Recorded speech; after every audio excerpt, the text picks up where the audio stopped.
जय हिंद बच्चों, हम चैप्टर पढ़ रहे हैं शुड विज़र्ड हिट मॉमी और ये उसका आखिरी भाग है। आइए आगे पढ़ते हैं। जो was starting to fuss with her hands and look out of the window, जो अपने हाथों के साथ खेलने लग गई और खिड़की से बाहर भी देखने लग गई। उसे नींद नहीं आ रही थी। At the crack of the day that showed under the shade, और थोड़ी सी रोशनी जो पर्दों के बीच में से आ रही थी वो उसकी ओर देख रही थी। शोड मतलब है दिखना, अंडर द शेड पर्दों के नीचे से दिखाई देना। क्रैक ऑफ डे का मतलब है थोड़ी सी रोशनी। She thought the story was all over, उसने सोचा कि कहानी खत्म हो गई है। Jack didn't like women when they took anything for granted, Jack को महिलाएं बिल्कुल अच्छी नहीं लगती थी जब वो चीजों को फॉर ग्रांटेड लेती थी। टुक एनीथिंग फॉर ग्रांटेड का मतलब है जब किसी को उतनी वैल्यू ना दी जाए, जब उतना ज्यादा मान ना किया जाए। तो जैक को ऐसा महसूस हुआ कि जो उसकी कहानी को ज्यादा महत्व नहीं दे रही, उसका ज्यादा ध्यान इधर उधर है, खिड़की से बाहर देखने में, अपने हाथों से खेलने में। और वैसे भी इस बार कहानी में वो बार बार टोक रही थी, कभी कोई प्रश्न पूछकर, कभी कोई प्रश्न पूछकर। तो जैक को इस प्रकार की महिलाएं पसंद नहीं थी। He like them apprehensive, hanging on his words. उसको महिलाएं एप्रीहेंसिव पसंद थी, जो कि उसके शब्दों की प्रतीक्षा करें, जो कि उसके शब्दों पे टिकी रहें, जिनका पूरा का पूरा ध्यान केवल उस पे हो। एप्रीहेंसिव का मतलब है भयभीत, डरा हुआ, किसी के कंट्रोल में। तो जब जैक ने देखा कि जो ध्यान नहीं दे रही है, तो उसने पूछा, नाउ जो, आर यू लिसनिंग? जो, क्या तुम सुन रही हो? यस, हाँ, because this is very interesting, क्योंकि अब ये बहुत मजेदार होने वाला है। इंटरेस्टिंग यानी कि मजेदार या फिर रुचिपूर्ण। Roger Skunk's mommy said, what's that awful smell? Roger Skunk की मम्मी ने बोला, ये क्या गंदी बदबू है। व्हाट? क्या? And Roger Skunk said, it's me mommy, I smell like roses. ये मैं हूं मम्मी, देखो मैं गुलाबों की तरह महक रहा हूं। And she said, Who made you smell like that? ये किसने किया? ये तुम्हारी महक कैसे बदल गई? And he said, the wizard. और उसने बोला, जादूगर ने किया। And she said, well, of all the nerve, you come with me and we are going right back to that very awful wizard. Well, of all the nerve, मतलब उसकी इतनी हिम्मत, तो मेरे साथ चलो और हम सीधा वापस उस awful wizard के पास जाएंगे। जो sat up, जो एकदम से बिस्तरे पे उठ के बैठ गई। Her hands dabbling in the air with genuine fright. उसके हाथ हवा में लहराने लग गए। With genuine fright. एकदम वास्तविक डर के मारे। But daddy, then he said about the other little animals run away. लेकिन डैडी, फिर उसने बताया नहीं अपनी मम्मी को कि बाकी जानवर भाग जाते हैं। Her hands skittered off into the underbrush. उसके हाथ एकदम हवा में हिल रहे थे। All right, ठीक है, उसने कहा। But mommy, all the other little animals run away. लेकिन मम्मी, बाकी सारे जानवर तो भाग जाते हैं मेरी पुरानी बदबू के कारण। And she said, I don't care. मुझे कोई फर्क नहीं पड़ता। You smelled the way a little skunk should have, and I'm going to take you right back to that wizard. तुम्हारे पास से वैसी ही स्मेल आ रही थी जैसे एक छोटे स्कंक के पास से आनी चाहिए, और मैं तुम्हें वापस उस जादूगर के पास लेके जा रही हूं। And she took an umbrella, और उसके बाद उसकी मम्मी ने एक छाता लिया। And went back with Roger skunk and hit that wizard right over the head. उसके बाद वो रॉजर स्कंक के साथ वापस गई और उस जादूगर के सिर पे छाता दे मारा। हिट का मतलब है मारना, ओवर द हेड यानी सिर पे मारना। नो, जो सेड, जो ने कहा नहीं। And put her hand out to touch his lips, और उसने अपना हाथ आगे बढ़ाया कि अपने पापा के मुंह पे हाथ रख के उनको बोलने से रोक ले। Yet even in her agitation did not quite dare to stop the source of truth. लेकिन वो अपनी एजिटेशन में, एजिटेशन क्या है यहाँ पर? व्याकुलता। अपनी व्याकुलता के बावजूद भी वो हिम्मत नहीं कर पाई। डिड नॉट क्वाइट डेयर का मतलब है हिम्मत ना कर पाना। वो हिम्मत नहीं कर पाई कि जो सोर्स ऑफ ट्रूथ है, कि जो सच उसके डैडी बोल रहे हैं, उसको वो रोक सके। Inspiration came to her. उसे अचानक से प्रेरणा से मिली कहानी में बदलाव करने की, और उसने कहा, Then the wizard hit her on the head and did not change the little skunk back. उसके बाद विजर्ड ने मम्मी के सिर पे मारा और उस छोटे स्कंक को पहले की तरह नहीं बदला. No, he said, नहीं. The wizard said, okay. Wizard ने कहा, ठीक है. And Roger Skunk did not smell of roses anymore. He smelled very bad again. और उसने रॉजर स्कंक को वापस बदल दिया और अब रॉजर स्कंक के पास से गुलाबों की महक नहीं आती थी. वापस से उसके पास पहले वाली बदबूदार स्मेल आने लग गई. बट द अदर लिटिल अमम, लेकिन वो बाकी छोटे जानवर, छोटे, ये सोच करके वो काफी दुखी हुई. जैक ने बोला, Joan, it's daddy story. Joan, ये पापा की कहानी है. Shall daddy not tell you any more stories? क्या डैडी तुम्हें और स्टोरी सुनाना बंद कर दे? Her broad face looked at him through sifted light, astounded.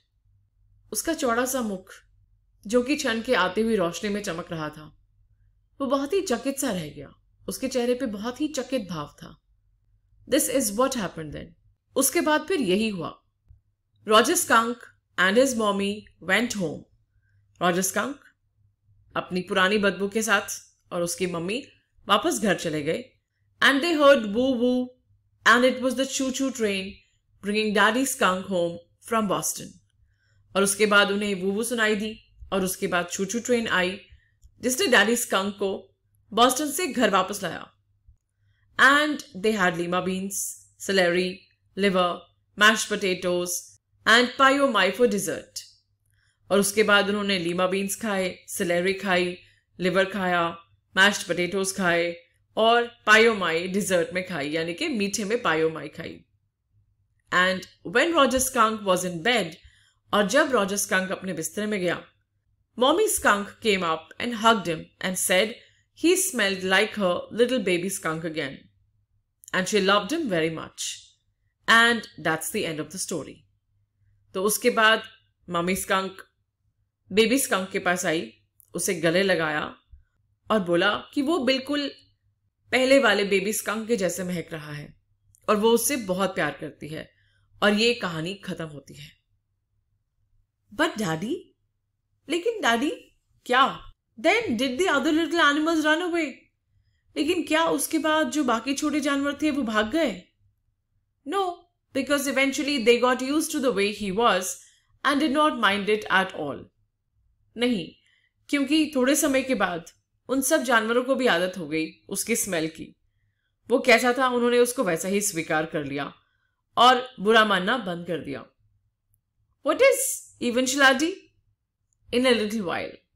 तो जो अपने डैडी से पूछती है इवेंचुअलिटी क्या होता है, यानी कि इवेंचुअली का मतलब क्या है, उसने ये शब्द शायद पहली बार सुना है. तो उसके पिता बताते हैं इन अ लिटिल वाइल, यानी कि थोड़ी देर के बाद. That was a stupid mommy. वो एक स्टूपिड मॉमी थी, वो एक मूर्ख मां थी. इट वॉज नॉट, नहीं वो नहीं थी. He said with rare emphasis. Jack ने काफी ज्यादा दबाव देकर के इस बात को बोला. रेयर यानी बहुत ही, वो रेयर एम्फेसिस का मतलब है वो कभी कभी ऐसे जोर दिया करता था किसी बात पर, लेकिन यहां जैक ने बहुत ज्यादा जोर देकर के बोला नहीं, वो स्टूपिड मॉमी नहीं थी. And believed from her expression that she realized he was defending his own mother to her, or something as odd. और जैक को जो के भाव से ऐसा लगा जैसे कि शायद जो को ये समझ आ गया हो कि वो अपनी खुद की मां को डिफेंड कर रहा था. डिफेंड करने का मतलब है बचाव करना या फिर साथ देना या सपोर्ट करना, और समथिंग इज ऑड, या तो फिर कुछ और बात थी अजीब सी. Now I want you to put your big heavy head in the pillow and have a good long nap. अब मैं चाहता हूं कि तुम अपना बड़ा भारी सिर तकिए पर रखो और अच्छी नींद सो जाओ. He adjusted the shade so not even a crack of day showed. उसने पर्दा थोड़ा और एडजस्ट किया ताकि रोशनी की जरा सी किरण भी अंदर ना आ पाए. And tiptoed to the door. और चुपचाप दबे पांव दरवाजे पे चला गया. टिपटो का मतलब है दबे पांव चलना. In the pretense that she was already asleep. ऐसा ढोंग करते हुए, प्रिटेंस का मतलब है ढोंग करना, ऐसा ढोंग करते हुए जैसे कि वो सो चुकी हो और वो चुपचाप जा रहा हो. But when he turned, she was crouching on top of the covers and staring at him. लेकिन जब उसने पीछे मुड़ के देखा तो वो झुक करके कवर्स के ऊपर बैठी हुई थी, यानी कि रजाई से बाहर निकल करके उसके ऊपर बैठी हुई थी. क्राउचिंग का मतलब होता है झुक करके बैठना. एंड स्टेयरिंग एट हिम, और उसे एकटक देख रही थी. Hey, get under the covers and fall fast asleep. Bobby's asleep. चलो फटाफट फटाफट रजाई के अंदर चलो और तुरंत सो जाओ, बॉबी भी सो रहा है. She stood up and bounced gingerly on the springs. वो खड़ी हुई और धीरे से एक छलांग मारी. डैडी, क्या? Tomorrow, I want you to tell me the story that wizard took that magic wand and hit that mommy. Her plump arms chopped forcefully, right over the head. कल मैं चाहती हूं आप मुझे एक और कहानी सुनाओ कि उस जादूगर ने मैजिक वॉन्ड लिया, अपनी जादू की छड़ी से मम्मी को मारा, और अपनी गोल मटोल बाहें जोर से हिलाकर उसने बोला, राइट ओवर द हेड, बिल्कुल सिर के ऊपर. प्लम्प यानी गोल मटोल, फोर्सफुली यानी जोर से. No, that's not the story. नहीं, ये कहानी नहीं है. The point is that the little skunk loved his mommy more than he loved all the other little animals, and she knew what was right. इसमें मुद्दे की बात यह है कि जो छोटा सा स्कंक था वो अपनी मम्मी को कहीं ज्यादा प्यार करता था, बाकी जानवरों से भी ज्यादा, और उसकी मम्मी को पता था कि क्या सही है. No, tomorrow you say he hit that mommy. Do it. नहीं, कल आप कहोगे कि जादूगर ने मम्मी को मारा. कर देना ऐसा. She kicked her legs up and sat down on the bed with a great heave and complaint of springs. वो एकदम से उछल करके काफी जोर से बिस्तर पे बैठी. ग्रेट हीव का मतलब है बहुत जोर से, ग्रेट हीव का मतलब है बहुत जोर से घड़ के बैठना. कंप्लेंट ऑफ स्प्रिंग्स का मतलब है जो बेड के ऊपर स्प्रिंग्स लगे होते हैं, जो मैट्रेस में या बेड में स्प्रिंग लगे होते हैं, उनके चरमराने की आवाज आई. इतने जोर से बैठी वो. As she had done hundreds of times before. उसने पहले भी कई बार ये किया था, except that this time she did not laugh. फर्क इतना था कि इस बार उसने खुशी के मारे वो छलांग नहीं मारी थी. उसने काफी व्याकुलता से और काफी गुस्से में ऐसा किया था. Say daddy, daddy, बोलो मुझे आप करोगे कल ऐसा. Well, we'll see. ठीक है, देखते हैं. Now at least have a rest. अब तुम कम से कम आराम करो. Stay on the bed.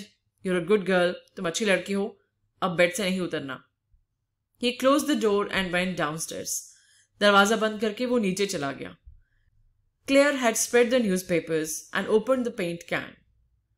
Claire अखबार बिछा चुकी थी और जो पेंट का कैन है, यानी कि जो पेंट्स का डब्बा है, रंग का जो डब्बा है जो रंग उसे फर्नीचर पे करना था, उसके डब्बे वो खोल चुकी थी अखबार पे. Wearing an old shirt of his on top of her maternity smock.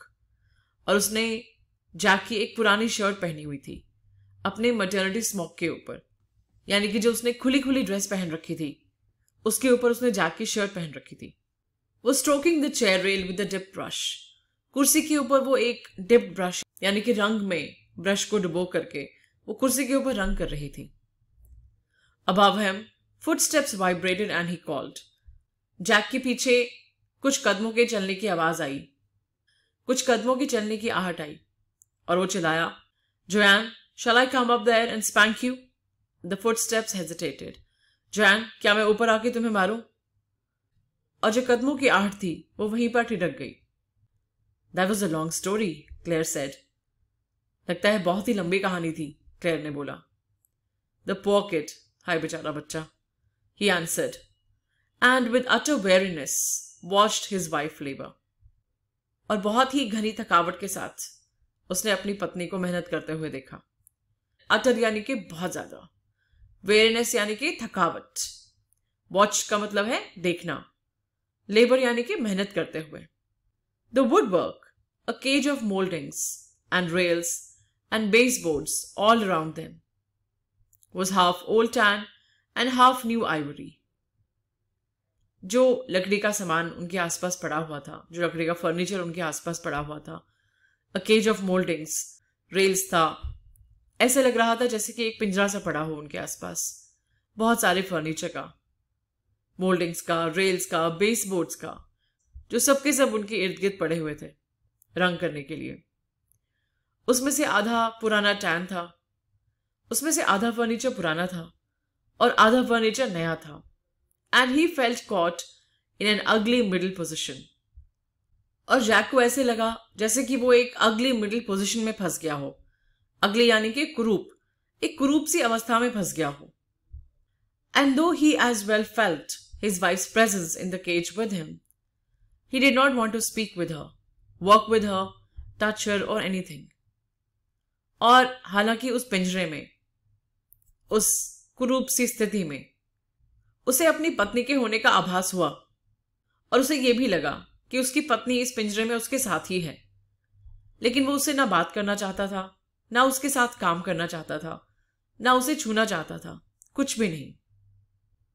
तो ये कहानी समाप्त होती है। यहां पर बहुत ही साधारण सी लगने वाली कहानी है, लेकिन इसमें अलग अलग स्थान पर इस प्रकार का छुपा हुआ विवरण है जिससे हमें यह समझ में आता है कि जैक और उसकी पत्नी के बीच में स्थिति कुछ ठीक नहीं है। जिस तरह से जो सिर पे मारने की बात करती है, हो सकता है उन दोनों के बीच में वायलेंस भी हो, वायलेंस यानी कि हिंसा। इससे हमें जैक के व्यक्तित्व के बारे में यह भी समझ में आता है कि जैक ये जानता है कि उसकी पत्नी 6 माह गर्भ से है, इसके बावजूद भी वो नीचे बहुत भारी काम कर रही है। फर्नीचर को पेंट करना, उसको सरकाना, ये सारा का सारा काम करना काफी मेहनत का काम है। उसके बावजूद भी वो नीचे बैठकर ये कर रही है और जैक ऊपर अपनी बिटिया को कहानी सुनाने में मगन है। उन कहानियों के माध्यम से जैक शायद अपने जीवन की जिम्मेदारियों से, अपने पति होने की जिम्मेदारियों से भाग रहा है। शायद वो अपने जीवन में परेशान है। जैक के बारे में हमें यह भी समझ में आता है, जिस प्रकार जैक अपने बचपन के बारे में सोचता है, हो सकता है कि जैक का बचपन अच्छा नहीं था। शायद जैक की मां बहुत ज्यादा दबाव डालती थी और या फिर उसके बचपन में कुछ और बुलीज थे जिसके कारण उसका बचपन अच्छा नहीं गया। इन सभी कारणों से जैक का व्यक्तित्व बहुत ही विरोधाभास का लगता है। एक तरफ वो जो को कहानी सुना रहा है, दूसरी तरफ हम ये भी पढ़ते हैं कि उसे किसी भी स्त्री का स्वतंत्र होना पसंद नहीं है। उसे ये पसंद है कि स्त्रियां उससे भयभीत हो, उसकी बात माने, उसकी बात काटे नहीं, भले ही वो जो है या फिर उसकी पत्नी है।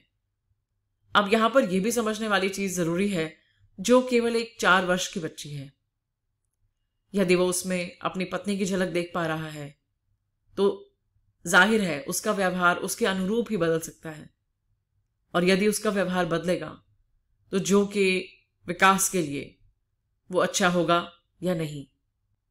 इस कहानी में बहुत सी चीजें सीखने को हैं, लेकिन वो चीजें बहुत छुपी हुई हैं। मैं चाहूंगी आप ये वीडियोस एक बार दोबारा से देखें इस दृष्टिकोण के साथ और समझने का प्रयत्न करें।